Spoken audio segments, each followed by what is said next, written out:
ça qui m'a fait aimer Gaspé, c'est un des meilleurs. Pour vrai? Ah oui, oui, oui, oui. C'est tellement beau, Alumine. C'est tellement beau. C'est ça qui m'a fait vraiment aimer. Merci. Moitié caféine, moitié café. Parfait. Je suis installée à Val-de-Marne, de l'autre côté de la voie ferrée. Je voulais vous voir toutes les deux parce que, dans le fond, je vous connais individuellement toutes les deux.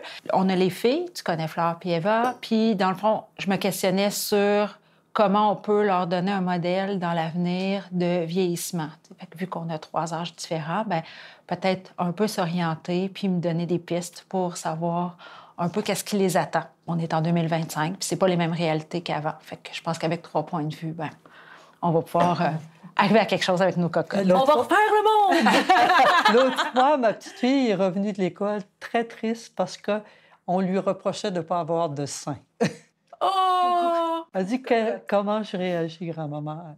Elle a quel âge? Elle a 10 ans. Moi aussi, ça m'a déjà fait ça au Oui, secondaire. Oui. Fait qu'elle, dans le fond, elle a hâte de vieillir. Fait que quand on est tout petite, on a hâte de vieillir, puis on peut se demander à partir de quand ça devient un frein, puis qu'on n'a plus envie de vieillir. C'est vrai. Parce que c'est comme un âge où ça change, puis on n'a plus ce désir-là que notre corps change. Mais cette semaine, j'étais réunie avec des amis pour un déjeuner. La plupart ont 80 et plus, puis on n'a pas l'impression qu'elles se sentent vieilles. Elles ont encore des projets, elles ont encore le goût de faire plein de choses. C'est drôle parce que je pense que c'est à mi-âge qu'on a peut-être un peu cette peur-là de vieillir parce que c'est la première fois qu'on a comme des marqueurs dans notre corps qu'on sent. En tout cas, à moins que je me trompe, quand on est plus jeune, on n'a pas ces marqueurs-là de douleur, de fatigue un peu plus rapide, puis tout ça. Fait que j'ai l'impression que moi, je suis à un âge où vieillir me fait un peu peur de pu être un peu dans le même game de quand on est plus jeune. Puis en même temps, on ne sait pas trop qu'est-ce qui nous attend parce que je suis pas sûre qu'on a tant de modèles que ça. J'ai pas eu l'impression d'avoir eu une adolescente. J'étais petite fille très sage, qui s'occupait bien des choses. Et présentement, j'ai l'impression que je fais mon adolescence. J'ai le goût de continuer à être active. La ménopause, ça m'a presque pas dérangée du tout. J'ai eu 3 enfants, j'ai accouché d'une facilité énorme. C'est ça pour moi, le vieillissement, je vois ça beaucoup plus loin. J'ai pas l'impression que je suis vieille. C'est donc bien intéressant. Parce qu'on dirait que le vieillissement, c'est comme un concept qu'on voit tout différent. Puis, tu sais, souvent, on parle de vieillissement, puis c'est comme si, moi, dans la discussion, je pourrais me sentir comme pas concernée. Mais je sens que je vieillis. Fait que je sens que, moi, c'est au contraire de toi, je me sens que le vieillissement, je le vis. Puis que c'est pas quelque chose qui est comme Plus toujours tard. repoussé. Ah, OK. Moi, le fait d'avoir vécu toujours avec des enfants, j'étais enseignante au primaire, j'ai trouvé que ça m'avait apporté beaucoup. Oui? Oui, de garder notre petit cœur d'enfant. Mais c'est comme si ce que tu disais, puis ce que j'entends de Camélia, c'est comme si le vieillissement, c'était un peu presque dans le regard des autres et pas tellement dans notre regard à nous. Parce que, tu dis quand même que tu te sens plus adolescente, plus jeune. Maintenant, donc, s'il n'y avait pas de miroir avec les marqueurs de temps puis tout ça, bien, est-ce que tu sentirais que tu vieillis quand même ou c'est vraiment le regard des gens extérieurs qui viennent sur nous, qui nous donnent l'impression que là, oups, on vieillit puis on n'est plus les mêmes personnes qu'avant. Et puis c'est-tu juste les autres qui font ça? Non, puis l'important aussi, c'est d'avoir des communications avec des gens de tous les âges. À ce moment-là, ça nous donne l'impression qu'on fait partie de la gang. Avec mon travail, on fait des services avec la FADOC. Fait que ça m'a fait apprendre sur c'est quoi l'âgisme. Puis j'ai appris le concept d'âgisme intériorisé. Des fois, c'est comme, on peut nous-mêmes se mettre des bâtons dans les roues en disant comme, je suis trop âgée pour aller faire telle activité. Puis je trouve que la perception que tu as du vieillissement, mais on dirait qu'il n'y a pas d'âgisme intériorisé. Non. C'est ça. C'est comme si je veux être une ado, en ce moment, je vais l'être. Oui, mais en même temps, je pense que pour arriver au point où Odette, elle est, j'ai l'impression que ça demande beaucoup de travail. C'est-à-dire que tu dois vraiment t'écouter parce que on a été un peu éduqués comme femmes à à s'en aller vers le vieillissement, puis c'est des pensées qui sont quand même récurrentes. Fait qu'il faut quand même travailler fort pour continuer à être positif, puis à se dire que oui, c'est le fun, oui, ça peut continuer, puis oui, ça peut se faire dans le plaisir, parce que tu dis, oui, on a intériorisé une partie de ça. Fait qu'il y a quand même une lutte intérieure qui doit se faire tout au long de notre vie de femme, qui est plus propice, je pense, aux femmes qu'aux hommes, parce que c'est pas les mêmes choses, puis on n'a pas les mêmes marqueurs de temps. Ouais. Les femmes ont des marqueurs de temps qui sont plus visibles que les hommes. Fait que, il faut quand même lutter contre ça. Fait on sait que oui, il n'y a pas d'âge pour continuer à faire de l'activité physique, puis que oui, on le sait que on reste jolie, puis qu'on peut être encore désirable même en vieillissant et tout ça, mais c'est encore quelque chose de peu représenté, puis c'est encore quelque chose où il faut se le rappeler. Fait qu'il faut se dire, ah oui, c'est vrai. Fait qu'il faut parler à toutes les Odettes de ce monde, puis se rappeler ça, parce que sinon, je pense que tout seul, on va avoir tendance à l'oublier. Fait que ça prend plus de Odettes. On avait vécu quelque chose. Le jeune avait à peu près 4-5 ans, puis il avait posé beaucoup de questions sur la mort. Puis, on avait expliqué que les gens étaient moins en forme et tout ça. Il arrive chez sa grand-maman, puis il regarde, le verre est toujours en dessous du nez, et il dit, toi, le grand-maman, tu meurs lentement. Il faut lutter fort pour rester positif. Oui, mais lui aussi, il meurt lentement. Moi, comme je disais tout à l'heure, j'ai eu l'impression, à un moment donné, que je ne voulais plus regarder les photos de moi il y a 15 ans, parce que je voyais une grosse différence et finalement, faut peut-être accepter d'être soi-même.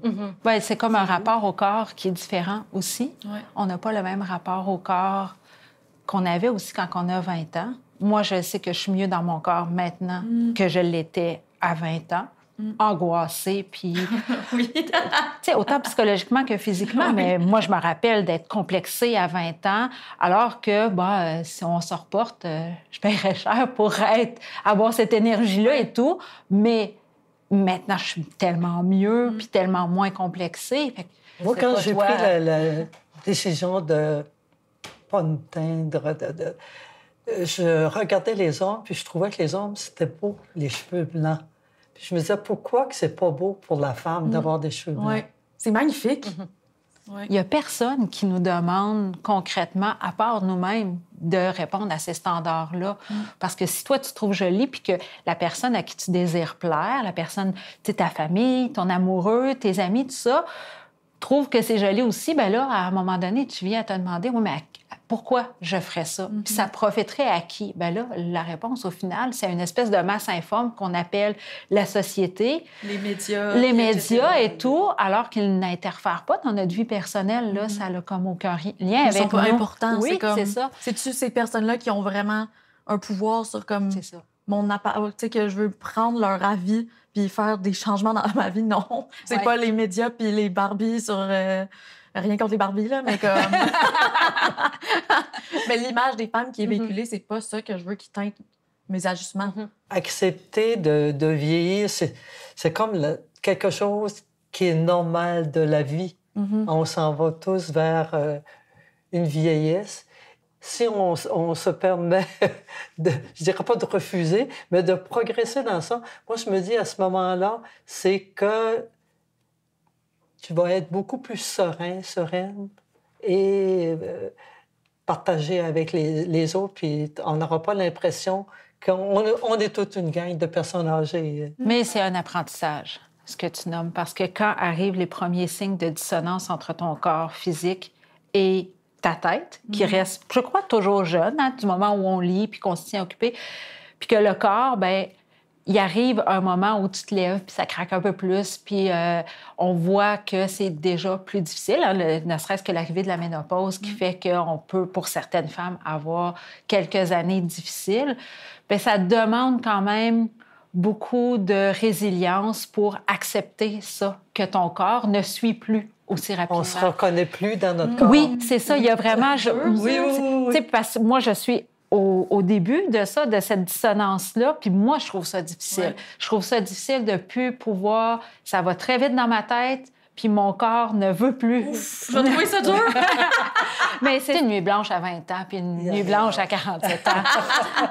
Moi, je te dirais qu'on n'est plus dans les mêmes... On n'est plus dans la même catégorie, là. Fait que, tu sais, on le sait... Tu sais, c'est scientifique, là, quand on passe 45 ans, on a notre premier, tu sais, ce qu'on appelle un coup de vieux. Ça a été prouvé scientifiquement que 45 ans et 65 ans, c'est les deux moments dans la vie où tu as une vieillesse un peu en accéléré. Fait que c'est comme un petit condensé de vieillissement. Ma grand-mère serait pas fière de moi de te demander ça, mais est-ce que tu pourrais me partager ton âge? Est-ce que tu serais à l'aise? Oui, moi j'ai 47 ans, donc j'approche ma ménopause qui devrait arriver. Moi, je fais partie de celles qui ont très hâte que ça arrive parce que j'ai hâte de plus avoir mes règles. Mes enfants, c'est réglé et tout. Fait que, je sais pas, moi, on me dit que ça va arriver, mais tout ce qu'on entend, c'est que ça va être terrible et épouvantable. Tu vas avoir chaud, il paraît. Oui, c'est ça, mais je sais pas, toi, Odette, comment ça s'est passé? Très facile, je te dis. J'ai accouché comme Mais là, c'est pas une référence, là. Fait que là, accouchement parfait, ménopause parfaite. L'échalage, j'ai jamais connu ça. J'étais au Vietnam là, il y a 2-3 l'année passée, puis celle qui était avec moi, là, elle était mouillée.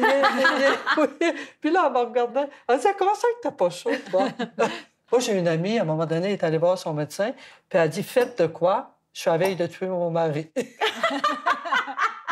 Donnez-moi quelque chose. Au moins, elle est allée chercher de l'aide. Oui. Au moins, c'est pas son conjoint qui a été obligé d'y aller en détresse. Parce qu'on entend tellement des histoires d'horreur. C'est quoi qu'on par entend? rapport... Ben, qu'il fait « T'as chaud, t'es super de mauvaise humeur. » Tout est lié. Que c'est les femmes racontent que les draps sont tout mouillés. La nuit, ils sont obligés de changer les draps et tout. Oui. Non, moi, je suis franche avec toi, j'ai pas connu ça du tout. Fait que ça se peut que ça se passe bien, puis que tu traverses ça sans que ce soit la fin du monde. Mais ça se peut que ce soit la fin du monde. Oui. Tiens, je t'ai apporté un autre café. Tu étais trop calme, fait que c'est un spécial caféine. Je sais que tu as dit que ça se passait bien, tout ça, mais j'ai quand même des questions encore. Okay, vas-y. Parce qu'il y a notre corps et tout ça, mais il y a... C'est quand même à partir de ce moment-là où on passe... Tu sais, il y a la jeunesse.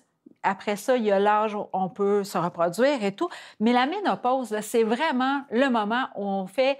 Là, tu es une femme, tu as ta ménopause, tu es out. Fait que ça marque vraiment quelque chose. Puis c'est encore quelque chose... J'ai l'impression que c'est une chose qu'on nomme pas officiellement. Oui, j'entends peu de femmes dire « Ah, salut! » Tu sais, mettons, une jeune fille, elle va dire « Ah, j'ai eu mes règles, puis tout ça. » Moi, je ne vais pas me promener avec une bannière pour dire que je vais être ménopausée, par exemple, parce que je trouve que ça dénote quelque chose de péjoratif.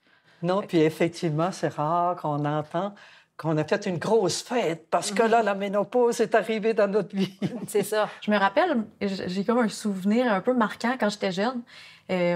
J'étais allée à la natation avec ma mère, puis dans ce temps-là, ben, tu pouvais te promener nue dans un vestiaire. Puis je me rappelle avoir vu une femme âgée, puis je me suis dit « Oh! » Ça ressemble à ça! Tu sais, je me dis, ça a quand même contribué à mon développement de comme c'est quoi un corps d'une femme. Oui. Mais maintenant, on est comme... Ben, tu sais, il y a beaucoup plus... Tu sais, dans les vestiaires, je pense pas qu'on peut être nu en ce moment. Là. C'est interdit. Interdit, c'est ça. Fait qu'il y a vraiment comme... On n'est pas exposé. Puis sans que ce soit des corps nus, dans les médias, on n'est pas exposé à la diversité. Oui, bien, on est moins exposé, mais je pense quand même que c'est mieux que ce que c'était. C'est-à-dire que j'ai l'impression que dans les médias, on n'a pas tant évolué que ça, mais moi, si je me promène sur la plage puis que je regarde autour de moi, j'ai l'impression qu'il y a une exposition plus à l'aise. Je vois plus de femmes plus âgées en bikini. Je vois plus de femmes un peu plus rondes en bikini. Puis ça, moi, je trouve que c'est un gain. Puis c'est un moment où je me dis, ah, OK, enfin, on n'est plus dans un culte du corps parfait qui répond aux standards imaginés par des gens qui n'existent pas. Parce qu'on se demande tout le temps, mais pour plaire à qui, alors qu'on connaît tous des hommes autour de nous? Puis moi, j'ai posé la question à mes garçons, est-ce que ça répond à des standards de beauté, ces femmes-là? Et ils me répondent toutes non. Leur standard de beauté n'a rien à voir avec ce qu'on voit à la télé, sur Instagram, puis partout. Fait c'est donc que ça ne répond pas à une majorité. C'est une fausseté qu'on nous dit. Mais ça se rend jusqu'à nous parce que c'est ce qui nous est montré là, à ce moment-là. Puis ça reste tabou autant parler des menstruations que de parler de la ménopause, puis que moi, je pense que ça va ensemble. Là, c'est comme deux espèces de chamboulements hormonaux qui dénotent pas la même chose. Hein. Dans le fond, quand tu es menstruée, ça t'amène vers une vie adulte remplie de responsabilités. Il y a un peu un plaisir parce que tu dis, OK, je peux avoir des enfants et tout, mais il y a une grosse responsabilité qui vient avec ça. Puis il y a toutes les questions de dire, je veux-tu des enfants, j'en veux-tu pas? Ton rapport à la maternité vient avec ça. Puis, à contrario, quand tu arrives à la ménopause, bien, tu as autre chose. C'est le deuil peut-être de la maternité. Ton corps, que tu sais que inévitablement, la ménopause, ça lance le coup d'envoi pour ton corps qui, tu sais, c'est l'ostéoporose. C'est quand même beaucoup de choses qui vont avec une chute hormonale. Et tu as raison, on n'en parle pas. Moi, j'en entends parler un petit peu, mais c'est toujours du bout des lèvres et on n'a pas d'informations validées. Mettons, c'est ça. Tu vas avoir des sites où tu vas avoir une information scientifique, validée et tout. Trouver des trucs sur la ménopause, c'est nettement plus compliqué pour avoir des choses validées, scientifiques. Fait que ça, moi, ça me rend un peu triste parce que je me dis, comment fait-on pour s'y retrouver? Fait que je prends des bribes, on est dans l'empirique, fait que je prends des bribes de conversation de gens que je connais, de dire, OK, cette femme-là, ça s'est pas bien passé, j'entends beaucoup les sueurs froides et tout, fait que comment se préparer à ça? Mais on est toujours dans des notions empiriques, ça veut dire comment toi, tu l'as vécu dans les faits, mais j'ai rien de scientifique parce qu'on n'en parle pas. Quand tu arrives à un certain âge, tu es censé faire preuve d'une certaine maturité, d'un certain contrôle de toi. Puis là, bien, tu arrives à la ménopause, tu es chamboulé. C'est comme une grosse crise d'adolescence à 50 ans, mais tu n'as pas d'outils pour le gérer. Puis tu ne peux pas tellement en parler à personne parce que, puisque ça lance le coup d'envoi de ta vieillesse, bien, pas quelque chose que les femmes vont se vanter auprès des autres de dire « Hey, moi, je suis sur mon déclin. » ça se nomme plus ou moins, j'ai l'impression. À mon mari, moi, à un moment donné, je lui ai dit, gêne-toi pas, si tu veux aller... C'est important de garder du social dans nos vies. Ça, c'était vraiment une manière de vivre de nouveau une autre situation qui se retrouve. Parce que si tu n'as pas de contact humain, c'est très vite que tu tournes en rond. Ça, est-ce que tu le vois dans ton entourage parfois, des gens qui vont avoir tendance à s'isoler? Effectivement, beaucoup de gens se sont isolés à la retraite. Des fois, on se dit, on ne les voit plus où ils sont passés. Puis, ben, je pense que c'est très important de garder un contact avec... Même que c'est comme le facteur premier pour notre espérance de vie. En plus. Ça a beaucoup d'incidence, là, puis sur notre bien-être. Mais ça, c'est quelque chose qui évolue aussi, la vie sociale entre la jeunesse et un âge plus avancé. Puis des bonnes habitudes de vie. Juste le fait, présentement, comme je te racontais tout à l'heure, on doit déménager et je me suis gardée à tous les jours 1 heure de marche. À l'extérieur, pour moi, c'est vital. Ça fait toute la différence. Oui. Hier, j'ai écrit un petit texte parce que je réfléchissais à notre thématique féministe et vieillissement. Est-ce que ça vous tente que je vous le partage? Oh, c'est gentil! Oh, ben, j'aime beaucoup écrire. OK. Ça va comme suit. Vieillir comme femme, n'est-ce pas un des actes, sinon l'acte féministe révolutionnaire? Porter les traces du temps, grain de beauté, rides, éclats de sourire. Tandis que ces lignes du corps s'écrivent, l'esprit, quant à lui, se déleste du superflu. Laissant la place à ce qui compte réellement, à ce qui fait vibrer, à ce qui nous rend vivantes. C'est super beau. Super. Merci. Merci. Merci.